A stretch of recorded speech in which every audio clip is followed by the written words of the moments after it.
Welcome to Profit First Nation, the official podcast for entrepreneurs who are operating their businesses in the zone of permanent profitability.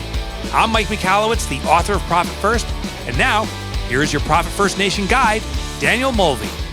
Welcome back to Profit First Nation, my entrepreneurial friends, and we have a special bonus episode for you today with Cyndi Thomason, who is one of our mastery level certified Profit First professionals. She's also the founder and president of Bookskeep, which specializes in financial services and financial accounting services for players in the e-commerce space. And you might recognize her as being our special guest on our last episode on Tuesday. And she is the author of Profit First for e-commerce sellers.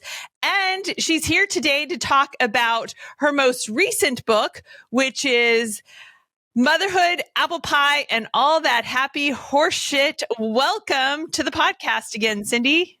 Thanks so much, Danielle. So much fun to be here. We had a good time talking the other day, so I'm really looking forward to talking about my new book and all the things I learned about running a business and being a mom. Yeah, for sure. A lot of us are in that boat, myself included. But would you mind telling the story or the inspiration? I know it's in the book, but it kind of sums it all up, about why and how you titled the book Motherhood, Apple Pie, and All That Happy Horseshit. Well, back in the 80s or 90s, gosh, I need to look back to see the exact date, but I was working in a corporate job, was in the boardroom, and we were trying to get through some changes for our organization, that things that would make the structure work better for our team, but we also thought it would allow the team to function better and just really enhance the performance of the business. And the board was really having none of it. They were hearing all of these presentations, and they're just thinking, I don't think so.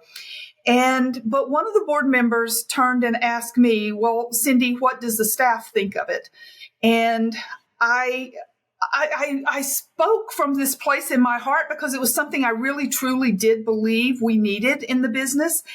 And in that conversation, I think they saw me in a new light because I had never really been that forceful and dramatic about what the benefits were and how I thought it would help. And at the conclusion of what I had to say, one of the board members spoke up and said, well, I hear all of that. As far as I'm concerned, it's all motherhood, apple pie, and all that happy horseshit. And I don't really believe it's the way to run a business, but I think that's the president's decision and not the board's decision. And so they ended up allowing us to go forward with what we had proposed. And I don't know, those words just stuck with me. They really kind of cut me to the core, because what he did was just, try to kind of put us all in some kind of box about, this was taking care of your people and creating things like teams and flexible hours, flex time, we called it. He put it all in this box as if it was something to kind of thumb his nose at. And those words have stayed with me for a long time. And as I was thinking about the book, and I really started to realize I do believe in motherhood. My daughter's now 24. I've learned so much from her and from being a parent. And, the apple pie piece of it, I think about in terms of capitalism, and I'm a profit first professional. I realized that profits for small businesses are how we keep the lights on in our homes and pay for kids' dance lessons or taekwondo for my daughter. Profit is a good thing. And even though it can kind of come off as being corporate greed in some situations, it's not for small business. They don't take enough profit usually. And then the happy horseshit. As I think about it, I'm like, I'm a gardener. I pay money for horseshit, So I've just tried over the 20 some years. I've just I'm turning those words around to mean something good. And so I ended up deciding that was what the book should be called. And what's so interesting, I mean, because you're taking us back in time to the late 80s, early 90s, when, really at that time, no one was really working from home. No one was really having flex schedules. I mean, we're fast forwarding now almost 30 years later. And, now that is sort of happenstance, et cetera, and such. So this was really, unheard of and pioneering at the time and such. And I think also too, what's really interesting, just if people are following the timeline, is that you weren't a mother at this point. No. My daughter was born after I left that job and decided I wanted to. That job really helped me realize that I'm very career driven, and I'm kind of single-minded. There's a lot of talk about multitasking, and I'm not that person. I'm kind of skeptical that it can actually happen at all. But there are people that say that they can multitask. I can't multitask. And I knew that I wanted, when I did have children, that I wanted to be able to really focus on being a mom and being a good parent. And but I did at that point see our employees that were parents and realized what they needed and the distraction and the challenges that came from trying to go to work and also have a small child somewhere. I tell a story in the book about one of our employees who locks her child in the car at daycare, and it's cold outside, and she somehow has locked the car. The child is inside.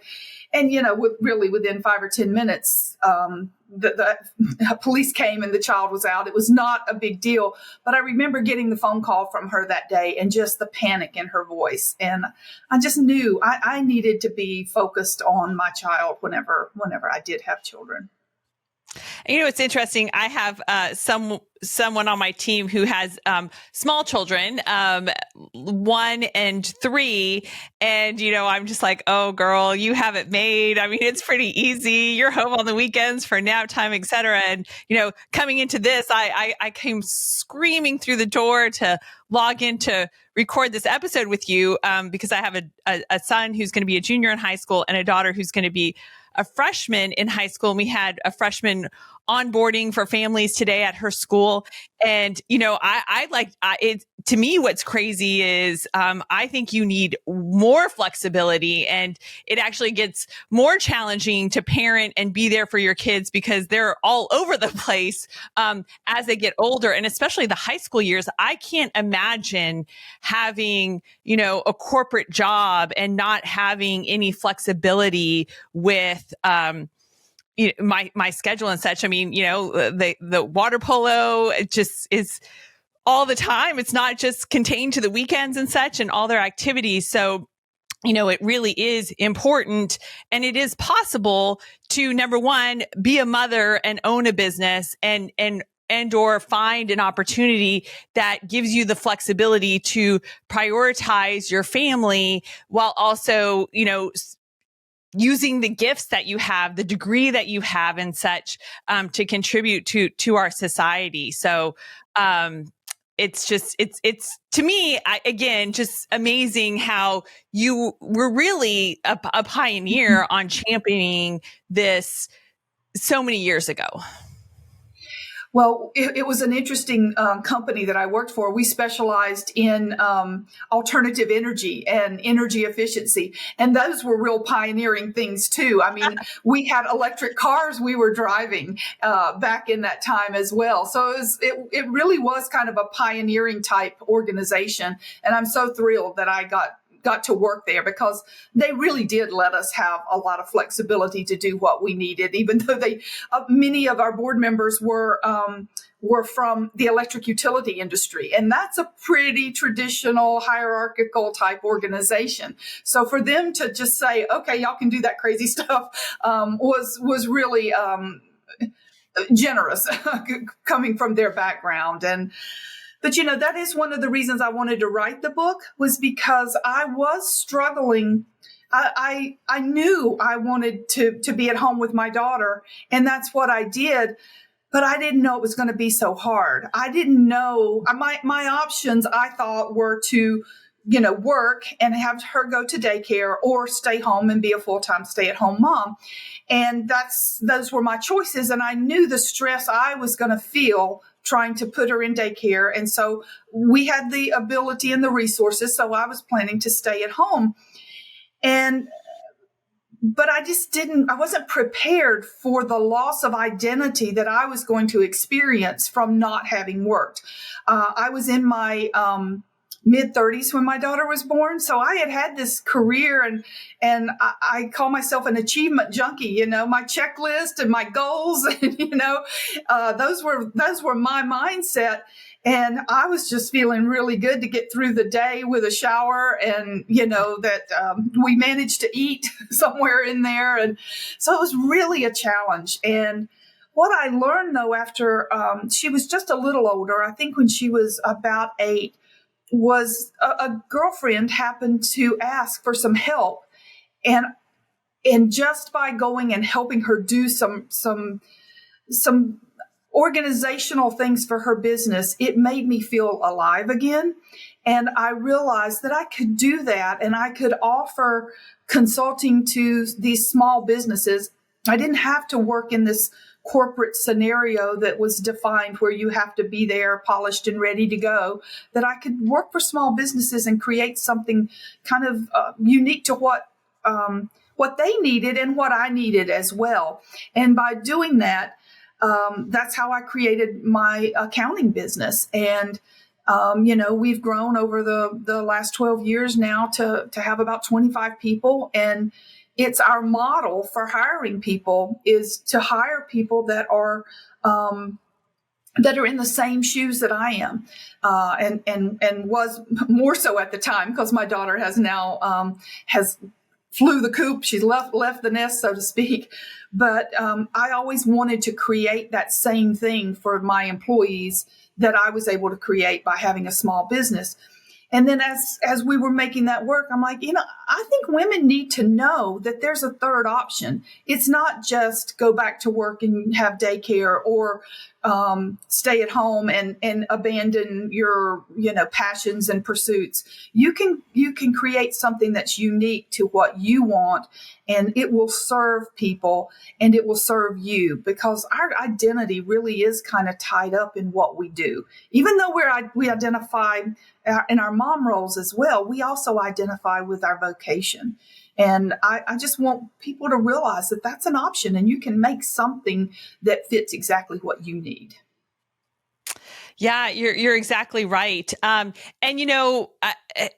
If you're an employer out there, something to consider is that you don't need people working 40 hours a week. I think the more flexibility that you can have, studies have shown, they're doing a huge study in Europe right now about 4-day work weeks, flex time. When I founded my first company in 1998, we did something where we had summer Fridays. And so we had Friday afternoons off, and, you can make it work, and it comes back to the famous Parkinson's law, right? When you have a lot of time, you spend a lot of time, you fill that time. But, we can get done in a 40-hour work week, can get done in 20 hours, 22 hours, 23, 24 hours. We don't have to use that whole 40 hours to do the work efficiently. We could probably crank it up and do it more efficiently in less time, right? Yeah, exactly. And where you do that work can be variable too. I know right now there's this big debate about, do people go back to the office or not? And I will tell you, we have hired people that really can't work at home. They liked the idea of it. They thought that it was really going to be ideal for them and their families, but they could never put in place the boundaries with family or for themselves to say, no, I'm working and I can't run to town right now, or I can't take you to the doctor on this, at the drop of a hat. Families had kind of get used to us being available, especially if we've been in a stay-at-home mom role and we have been available. And then to suddenly be, I'm really trying to work right now, I can't do that. It's setting some new expectations, and some people just can't. And they think that, okay, I'll be able to work later, and I'll work in the evenings or whatever. And sometimes they can, but sometimes they can't. So I think, there's room for all kinds of models. And so if a business says that they need people in the office and that's how they want to work, then that's great. They will attract people that want to work in offices and need that kind of separation in the way they organize their life. But then there are others who can make it work and, figure out how to get everything done, and it makes the balance work for them by being able to move between their family and their personal life and their work life. And that stays a little bit blurred, but they're able to still manage both lives and have things going appropriately. I know I read a book recently, and I really loved the book until I got to the end. And it was then talking about how you can't work from home. You cannot work from home doesn't work. And if you do work from home, you need to set your hours and you need to, ignore the laundry, etc. And I'm like, why? And it was written by a man. I'm like, why? Why create that? Because I need to get up from my desk and move around every so often. That's healthy for me. My little ring tells me, okay, you've been sitting too long. Why not go move the laundry from the washer to the dryer? I mean, we as moms do this kind of thing all day long. And why do I have to segregate myself for these hours from anything else? I don't know. It just, it strikes me as there are different ways that work for different people. Find what works for you, find what works for your employees, and create something that works with the lifestyle you're trying to create. And you're so right. It's not one size fits all. But I think what matters is having the drive to figure out how to make whatever work, right? For some people, if they have it predisposed in their mind that they don't trust anyone working from home and they want them in office, well, then, you've already determined that you'll never make it work with someone working at home. But if you have the mindset that, all right, we're going to figure out how to make this work. I really do want someone who has this talent, this skill, this potential, this ability on my team. And, let's figure out how to make this work for them. And when you're in that environment, you kind of figure that out too. I mean, we moved far away from our office a few years ago, and it just really became geographically, logistically didn't make sense for me to go into the office anymore and such, and so what's funny is that I end up having a studio away just around the corner from the house, so that I have all my equipment and this, that, the other, and I, can come here and knock this stuff out. But on the days I do work from home, it is kind of funny. Like, I would love to be able to throw in a load of laundry and fold a load of laundry here and there. But I feel like, when I get the kids off, I sit in my chair and I sort of feel like I buckle in, and it's just nonstop.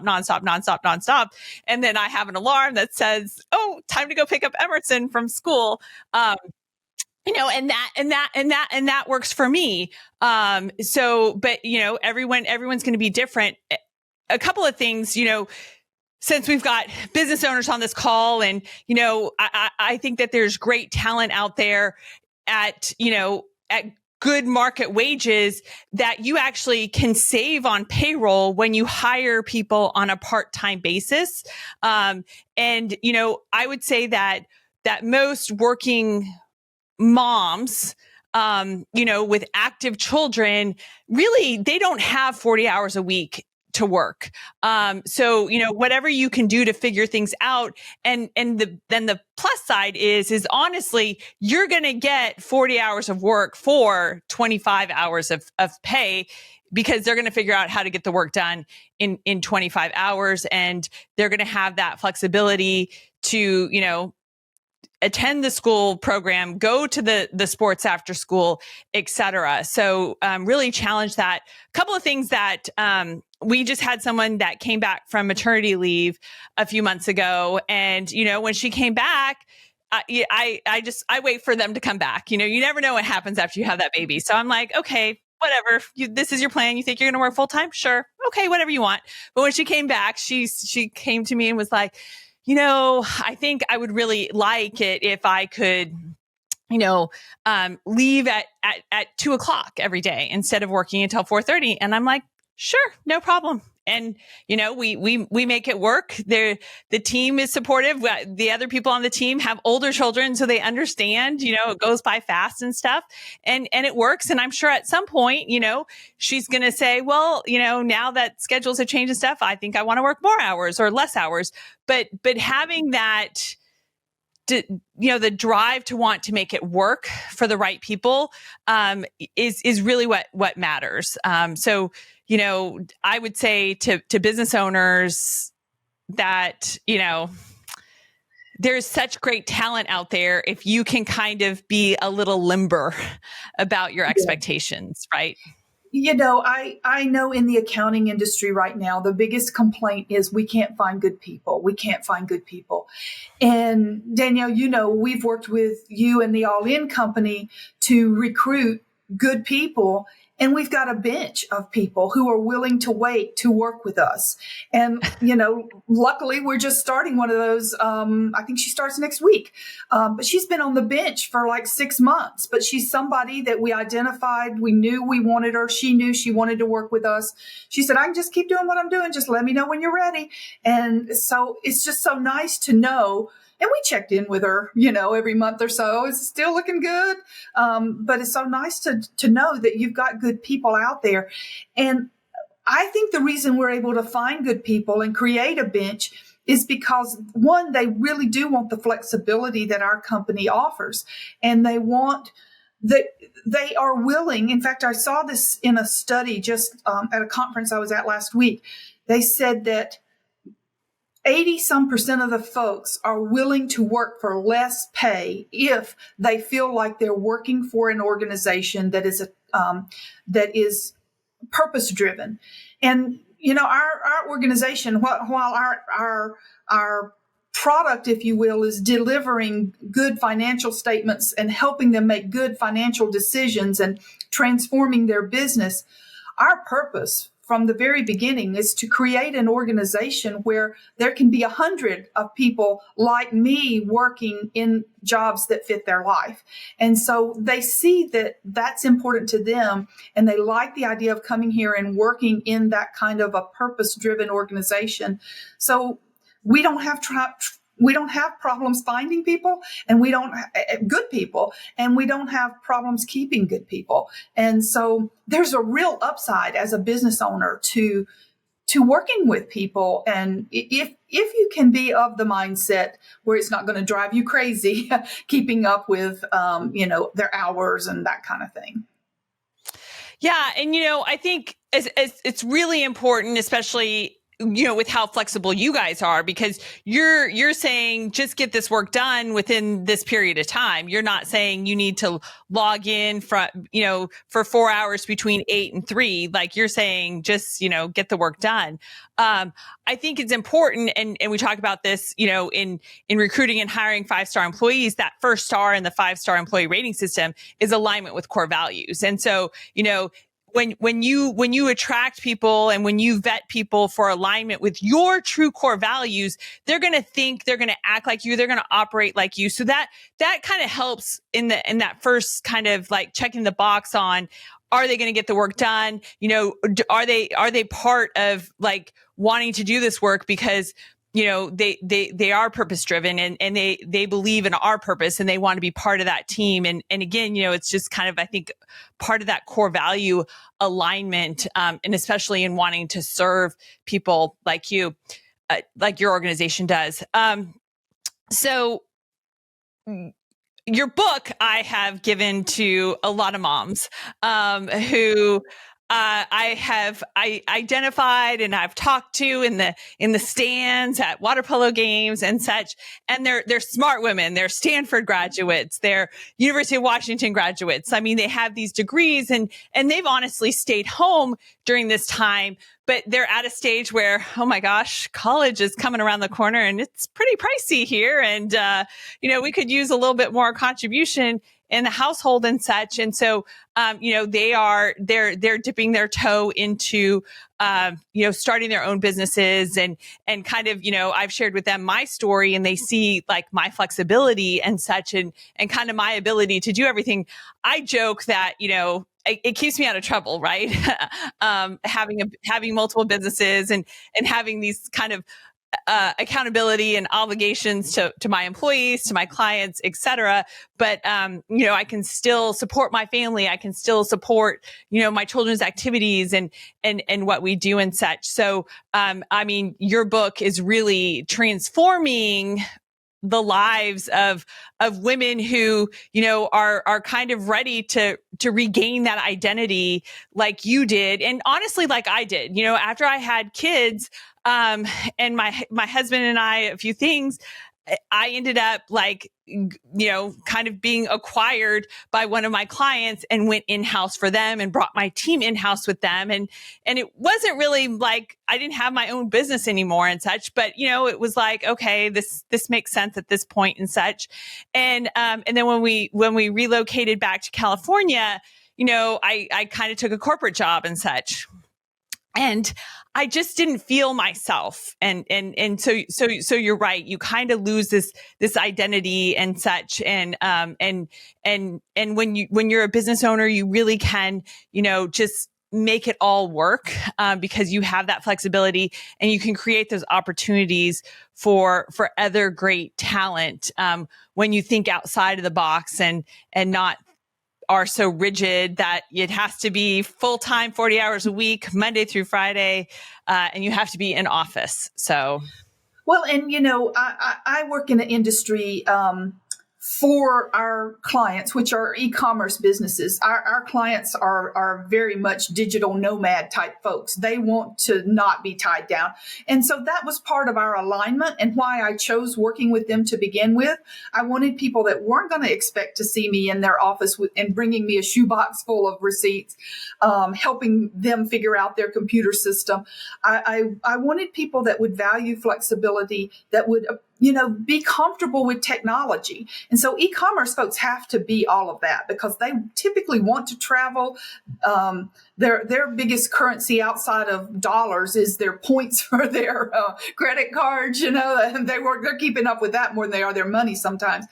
But as I was talking to moms for this book, one of the things I realized is that even service businesses that require a presence with, being in front of your clients still have flexibility. I tell the story of Julie, who is a periodontist, and she was parenting her daughter and knowing that the time was going to be short. She shared a similar story as my daughter had, where our children both had life-threatening illnesses when they were about 18 months old. And that puts your mom sensibilities just at a whole new level. And when you realize how fragile things are by having a child that's that sick. And so she was really trying to figure out how can she practice her, perform in her surgeon role in a dental practice, but still be there for her children. or her child. And so she made the decision that what was really important to her was to be the one that picked up the child at school and was home with the child all afternoon. She's like, I'm not going to be the mom there for every party. I'm not going to be the one that goes on all the trips, but I am going to be the mom that's in the car rider line that picks up my daughter from school. So she changed her whole surgical schedule so that they came in early. They did the surgeries in the morning. Everything after lunch was just consultations. So if somebody doesn't show, they just shut the office and everybody leaves early. And she's out of there by 2:30 so she can be in the car rider line. And they do go in early. They take Fridays off. And so she really rearranged how she practiced medicine to align with what her goals are. And what she was able to do then was hire a staff of moms who wanted the exact same thing. And, so she's got a team that just truly appreciates the chance to be there for their children after school. And it's worked beautifully for her. So when you take things kind of into your own hands and figure out, all right, what would be in alignment with what I need? How can I arrange it? What's really important, making those decisions, then you can set it up. Even if you're in a profession that requires some face-to-face with your clients, you still have some flexibility. And the people that will appreciate that are your employees and the clients that you're dealing with who see this is what you're trying to do, and that's important to them too. Yeah. So I know the book is called Motherhood, Apple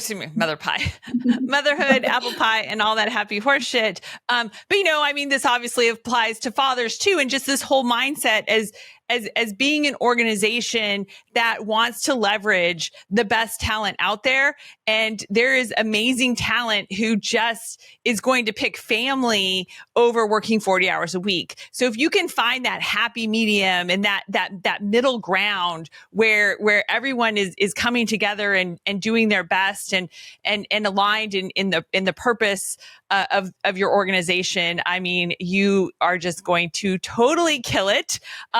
And you're going to have employees who are producing, I'm going to tell you, at least a 4 times X return on their payroll and such. So you will have super efficiency and of course that increases profitability as well.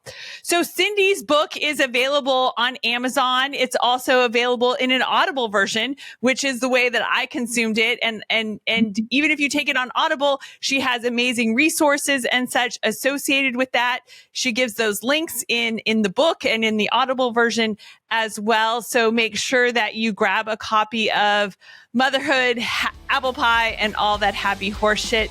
Thank you so much for joining us, Cyndi, and cheers to another profitable day, my entrepreneurial friends.